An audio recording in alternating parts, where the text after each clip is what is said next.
That was too kind. And also, I'm very short, so hold on. So hello, everyone. I'm Angie Kim. So as you heard, I chaired this year's nominating committee. And I also want to give credit where credit is due. Besides myself, the committee benefited from the thoughtful and dedicated hard work of other members, Anne McQueen, Hung Vu, and Claire Peeps.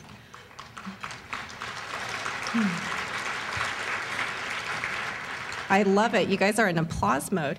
The committee's work and the election of new board members is also deeply indebted to all of you, particularly those of you this year who sent in nomination forms, either for yourself or for others. And for everyone in this room and folks who are not here today, I encourage everyone to consider nominating, which you can do at any time throughout the year. I'm happy to now report that we have met our quorum with the entire slate of board candidates approved, both those serving their second and final 3-year terms and those who will begin as new board members.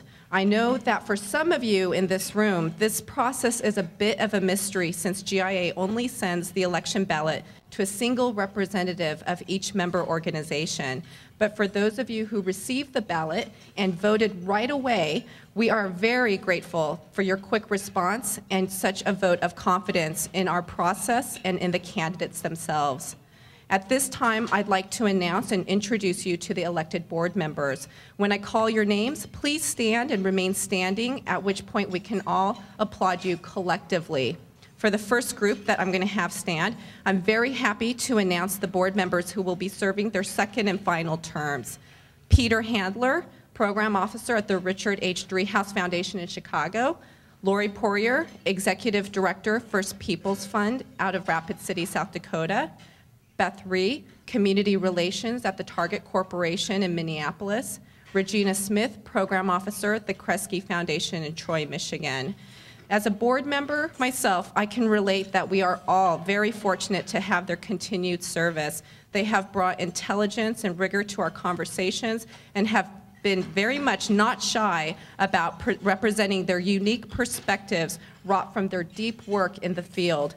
Truly, I can tell each one of you, they have grounded our discussions of GIA's directions and possible directions to reflect the diversity that is in this membership organization and its needs. At this time, please join me in thanking them for their contributions to date and their ongoing service.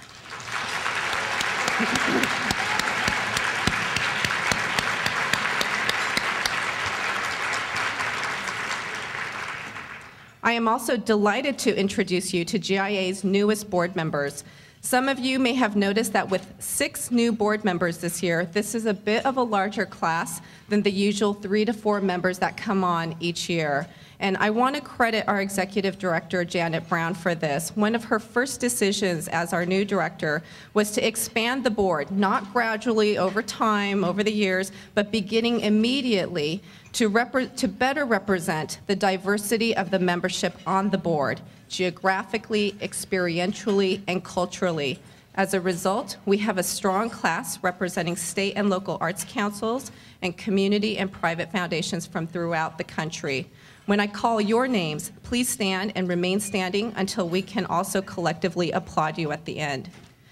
Bill Aguado is the president of the Bronx Council on the Arts. Since 1981, Bill's work at the council has led him to become a champion of and an experienced advisor on supporting individual artists of color, alternative spaces, community revitalization, and serving the arts in urban settings. Bill will be filling a board vacancy left by former board member Veronique Lamel from 2 years ago.